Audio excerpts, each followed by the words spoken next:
Me sena share goda. Share goda.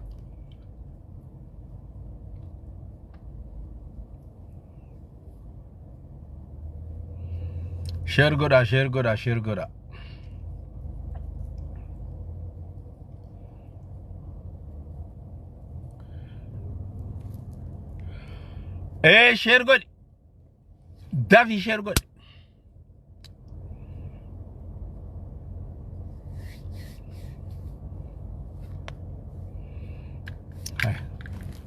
Sorry.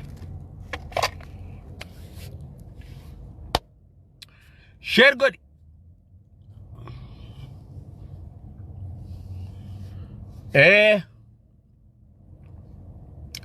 Akkam jirtan nagaya fayyaa qabdu jirtu Oromoo akkam bultan jennaa khabiyyaatiis akkam ooltan kan gartee North America fi America keessatti argamus akkam bultan jennaani. Fardi wanniin amma dhufee fi soomanaadhaa rabbi kadhaa jaan soomanaa. Akkana jaan ulamaa'iin Habashaatii fi qeensiin Habashaatiis sujuudaa rabbi kadhaa. Amaari nagaya dhabe sujuudaa rabbi kadhaa mootummaa tanaas mootummaa nagaya rabbi haa godhu. Soomana salaata rabbi kadhaa jaan. Gaafa soomannee salaannee rabbi kadhannee rabbi eenyuuf kadhannaa nuuf beekatasanii. Tarabbiitun naman dhibdu garte. Eenyuuf akka kadhattuu fi eenyutti akka kadhattuu fi hogguu kadhattuus eenyu akka kadhattu atuu ni beekta. Yaaboo yoo isin waan kana qabbaneessitan cubbuu yaataniin tanaa yoo akkanatti Oromoo tana mootan laal. Cubbuun dilli gamana deemtu, dilli Amaara keessa deemtu, dilli Tigraay keessa deemtu, dilli naannoo Somaaleetti cubbuun deemtu ummatuma Oromoo kana lafuma isaaniitii fi qabeenya isaaniitiif akkana godhatanii jechuudha. Ilmaan barsiifatanii warra akka biyyee kana iskuula dhaqanii barsiifatanii ijoollee akka taayyee tana isaantu barsiifate. Warri kuni sa'aa 24 bifatti ummanni Amaaraa addunyaa irratti seef ta'u itti nagayatti ta'an irra dalagaa jiran. Abadan nagaya godhuun dandeessan. Ni ilaalame kuno. Yoo isin ummata kana nagaya gootan Tigraayis fixaa lafarraa abbaa feetee lafarraa fixaa Amaarri kun lafa tuulamaa tanaa fi lafa maccaaf tuulamaa tanarratti nagayaan jiraatee nagasee Oromoo baantantanaas buqqaaftanii feetan buqqaasuullee ni dandeessan. Waraana qabdan ammaaf waraana ni qabdanii feetan buqqaaftanii Amaarallee qubsiisuu dandeessan. Akka feetanitti hiikkachuu dandeessan. Never ever isinis Itoophiyaa tana keessatti nagaya numan buufne akkam. Wallahi numan buuf. Yoo isin ummata Oromoo kana ummata wallaala ummata hayyuu tokko yorkate duraa fuutan akka nama bahar keessatti qurxummii qabuutti haada darbitanii shirr gootanii hayyuu tokko charkatan duraa fuutan. Garte. Namnummaan keezii Oromoo dubbatu tokko jiraachuu hin danda'u lafarratti. Wanni kuni maayyii deemteeti dhugaan dhufti. Haqa rabbii dhufa. Rabbiin nama tokko ummata tokko yoo miite yoo cubbuun itti deemte abadan ummata san rabbiin nasara qofa. Rabbiin barboo nama dhallamamaaf tumsaa bar. Rabbiin isa dhallamaaf isa miidhamaaf tumsa rabbiin. Osoo Suudii keessatti namni hulaatti cufanii akka looniitti dhumaa jiran akka re'ee gaalaa fi re'eetti tiraa kan naqaniitti namni dhumaa jiru ummata san namni quba qabu hin jiru. Seeftuma Amaaraa qofa amma salaataa soomanaa jedhaniini. Rabbi kadhaa boo rabbii wayii Amaaraati. Rabbiin bar isa waan dhokate arku isa waan jabaatee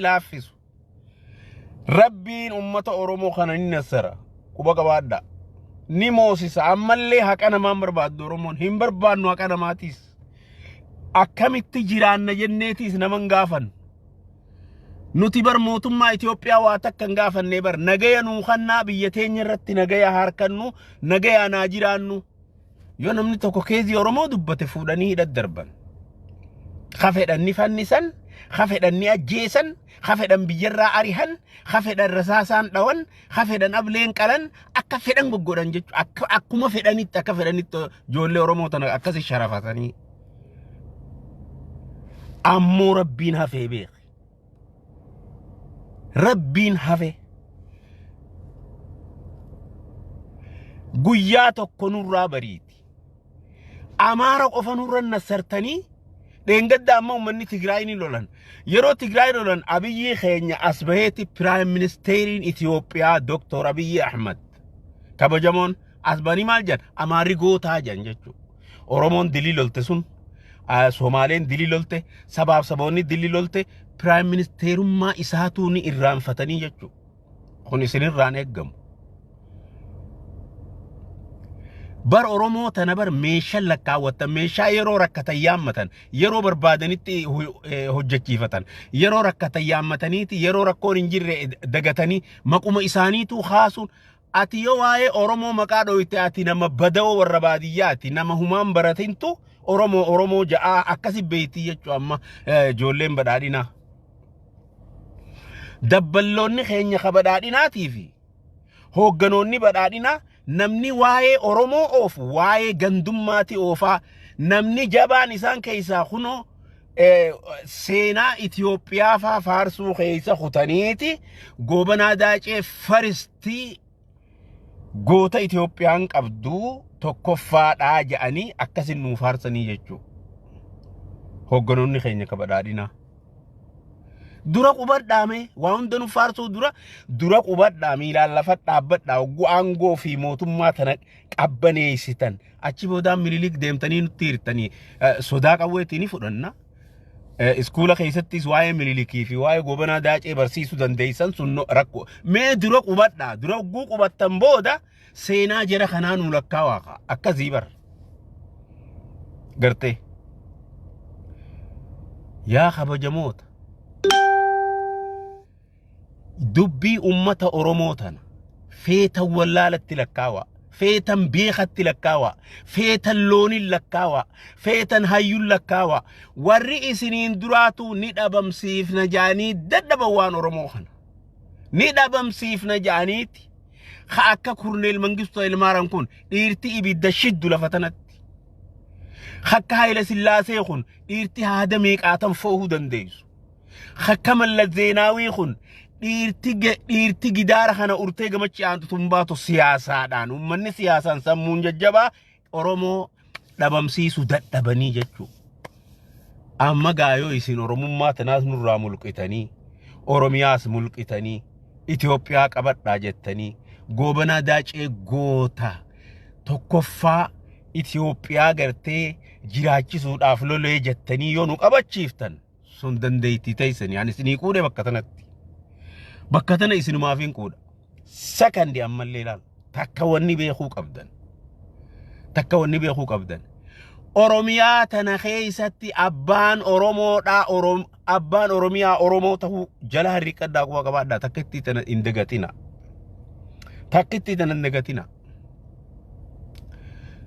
nuti osoo laallee ijaan garru osoo ijji teenya booyaa amaara isinii waliin duudarra kaayannee yaa'uun jirra amaara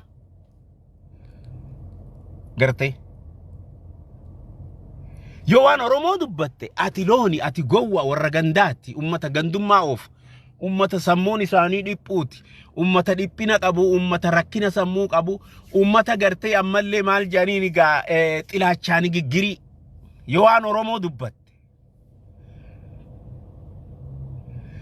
jecha xilaatummaa dubbatte amaarri immoo taa'eeti akkuma fedhetti Oromoo tana arrabsa akka looniitti tarree galchee akkuma fedhetti Oromoo arrabsa akka fedhetti Oromiyaa tana keessa akka fedhe jiraata akka fedhetti oola akka fedhe bula gaallaa jee hattuu jee maarree jee akkuma fedhetti Oromoo tana arrabsaa jiraachuu jiru Oromoon ammoo haqa isii dubbachuuf isaan arrabsuun achi haftu haquma keenya dubbachuuf buluu dadhabde ijoolleen Oromoo Itoophiyaa irratti haqa keenya dubbachuuf alaabaa tana qabataniiti buluu dadhaban kana maarri alaabaa isaanii udaansanii yaa'u alaabaa tana qabattee ijoolleen Oromoo Oromiyaa irratti buluu dadhabdee bar alaabaa tana qabataniiti umriin itti firdii godhamtee jiran Sigale Amarimmo yo fede Haile Sillaasee keessa kaayetti yo fede Tafarii keessa kaaye yo fede kunoo maali akka fedhanitti Minilik keessa kaanii akka fedhanitti itti dannasan waan isaanii nuti ammoo tanuma qabannee jiraachuu hin dandeenyu Oromiyaa irratti tana qabannee Oromiyaa irra jiraachuu hin dandeenyu tana bilisummaan tana jaalletaayyee tana bilisummaan isin nu bilisoomsitan na mucaan Oromoo tokko arra alaabaa isaa huccuu isaa tana matatti hidhatee jiraachuu hin danda'u bar Oromiyaa irratti tana bilisummaan tana dimokiraasiin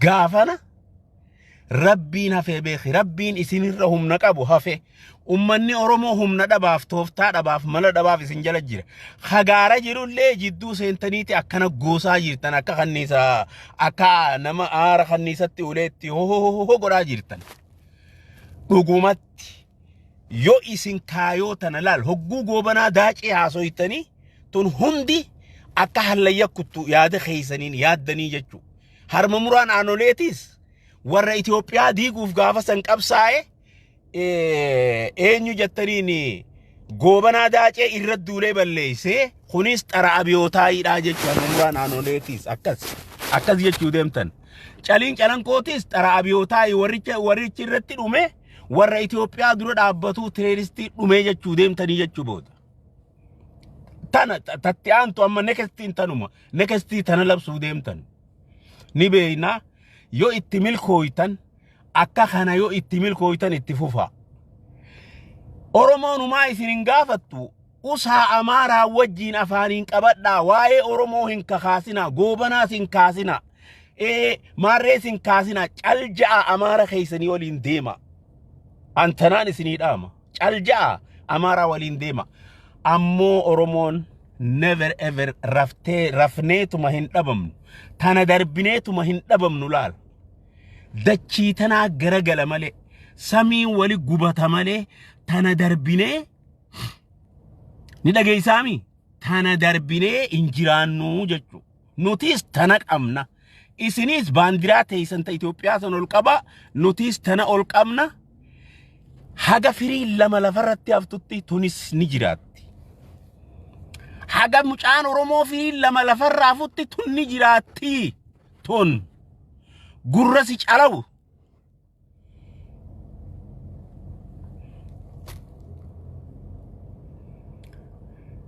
jiruu fi qabeenyi keenya hanga galgala kanaatti hanga sa'aa tanaatti mucaan Oromoo ajjeefamuu jira waan biraatii miti bar wanni inni ajjeefamuuf Oromoon alaaba qabna abbaa Oromiyaati abbaa biyyaati jechuuftu jira bar tanumaaf ajjeesu jirtani waan biraatii miti bar hanga sa'aa tanaatti fannifamaa jira dhumaa jira amma laal ani wanneen dhufee fi tanumaan isinii dubbiin Oromoo ni guddatti malee hin dhabamtu ni jabaatti malee hin laaffattu ni bal'atti malee hin xiqqaattu qabsoon bilisummaa Oromoo guyyumarraan guyyaarra fuuldura deemti malee hudduu duuban deebitu durii as Itoophiyaan keeysa jaarratteeti nu keeysa jaarratteeti garaa keenya keeysa sabattee hoogganaa keenya tahanii qabsaawaa keenya tahanii warri akka Mallas Zeenaayi warri akka Mangistuu Hayilamaariyaam nurra qabsaawanii nu dadhaban nu facaasanii nu finne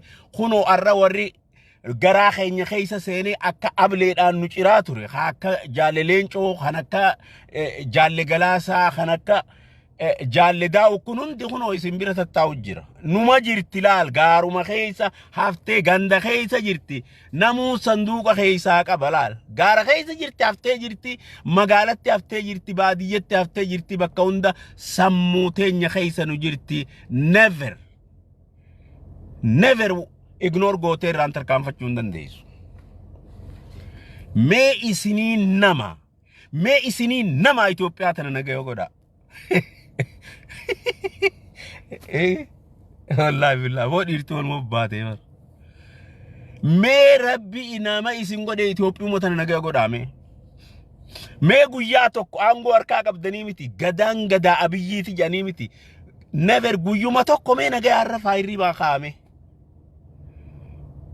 Alaa isinitti iyyina, keeysaa isinitti iyyina, Soomaalee isinit kaafna, garagalchi banii shangul isinit kaafna, Amaara isinit kaafna.